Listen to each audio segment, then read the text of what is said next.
Thank you, Representative. Please go ahead. Thank you, Representative Skrinsky. Members of the committee, good morning. Today, for the record, I'm Representative Brian Lanoue from the 45th House District, representing 5 towns of eastern Connecticut. And I'm here to testify in strong support of House Bill 5449, an act requiring the expansion of the Crisis Initiative pilot program throughout the state. As all of you are aware, the opioid crisis has impacted our state, our loved ones, our families, many families throughout our state in a horrible way. It's cost over 1,100 people their lives from opioid overdoses just in 2019 alone.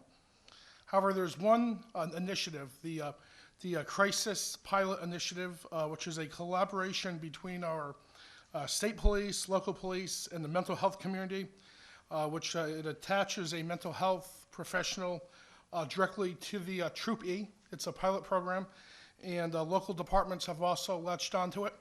And it's our law enforcement and our mental health communities working together to help combat this terrible epidemic. And it's enjoyed a great amount of success, and I'd like to see this get expanded into the Troop D region in northeastern Connecticut and throughout the state of Connecticut overall. And Miranda Mahoney is here with me. She'll be explaining the program a little more in depth. She's been there from the beginning. But I would just like to say to you all, I understand there's going to be an additional financial resources that will be needed in order to expand this. And I hope that the Appropriations Committee leadership will take this proposal into consideration while they make budget adjustments and can hopefully find ways to sew this into the state budget. But I think if we all agree that this is good, sound public policy, we can work together to find the mechanism in order to pay for it. With that said, I'd like to introduce you to Miranda Mahoney, the head of Griswold Pride, the very first community where this was a successful pilot program was in Griswold. She was there from its inception, and she'll share more of that program with you now, so I will yield the rest of my time to her.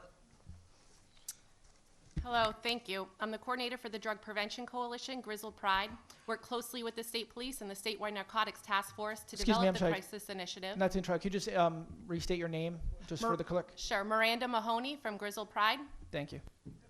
At the time, we were making headlines for the number of fatal overdoses per capita and the number of Narcan uses by the Connecticut State Police, unfortunately leading the state in both categories. The Crisis Initiative brought a new, much-needed resource to our community, a multi-pronged, comprehensive approach to combat the opioid epidemic. Together, law enforcement, treatment, prevention, and the community entered into a partnership to work together and offer a path to recovery from a new and unlikely source, the police. From the start of crisis in May of 2017 through January 2020, 534 people have been referred to the clinician. 474 follow-up visits were conducted in the community. Griswold has seen progress since crisis started. Fatal overdoses significantly decreased from 8 in 2017 to only 4 in 2019. Narcan uses by the state police have also decreased, with 10 in 2017 and only 2 in 2019. And larceny arrests, a crime usually associated with addiction, has also decreased from 76 in 2016 to 57 in 2019. Crisis will be available to all law enforcement statewide. Town police departments can utilize the program as well, make referrals to the clinician. I've worked with 2 other town departments in the northeast corner to develop similar programs, and both have hit stumbling blocks. Crisis will bridge that gap. In closing, the most important reason to expand this program isn't some alarming statistic. Programs like this change the culture among law enforcement and reduce the stigma associated with addiction.